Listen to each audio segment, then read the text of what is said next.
You know, one of the advantages with my publisher was the fact that I was so successful, and it's highly unusual, I think, for a top executive to have such a strong faith.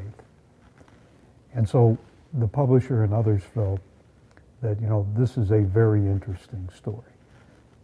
Because someone who got to the top of his organization, an organization that might not put a lot of emphasis on religion or faith, and was able to express it, you know, to the board of directors, to the agents, to the employees.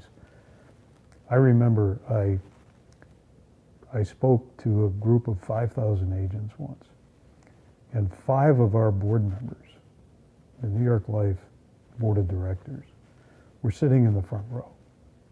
And I said during that presentation that I don't always have my priorities straight in life, but I know what they are, and I strive to put them in balance and in the proper order. And they are my relationship with God, in this order, my relationship with God, my relationship with my wife, my relationship with my family, my job, and my leisure activities. So imagine telling your board of directors that your job is 4th on your priority list. Now, I admitted that sometimes I get that upside down, all right? Not the leisure thing, because I didn't have time for leisure, but the job was, you know, was coming first. But at least I recognized my priorities, I articulated them.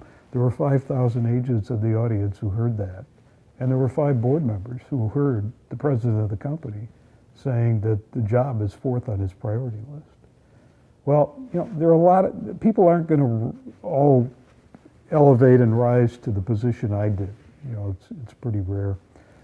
But I think the same issues I had with balancing my faith and my family responsibilities and my career aspirations are faced by thousands, if not millions of people. They don't have to be at the top of the organization.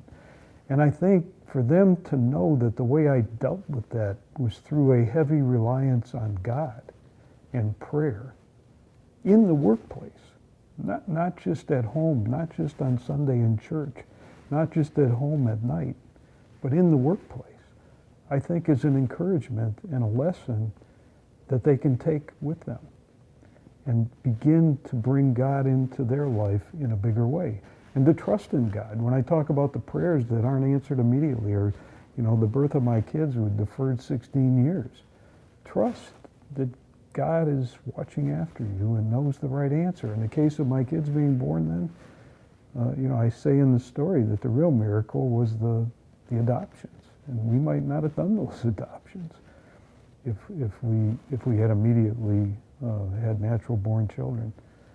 So, you know, I think the stories can resonate with people. The stories can trigger their own memories. I've had countless number of people tell me that when they read my stories, they started thinking about their own past. And that's why the subtitle of this book is Revisit Your Past to Enrich Your Future. Because people will read these stories, the questions at the end will help trigger memories of their own in which they may now realize that God might have been in this. You know, maybe I didn't recognize it at the time, but God orchestrated this. Now, of course, bad things happen to good people. And in the book I say, I got some tough questions for God. You know, when my life is over, I've got some real tough questions. I mean, I visited Auschwitz and Birkenau, and I don't understand it. I mean, I don't understand why God didn't intervene sooner. But, you know, I do trust that there's some reason there. You know, I'm going to get an explanation.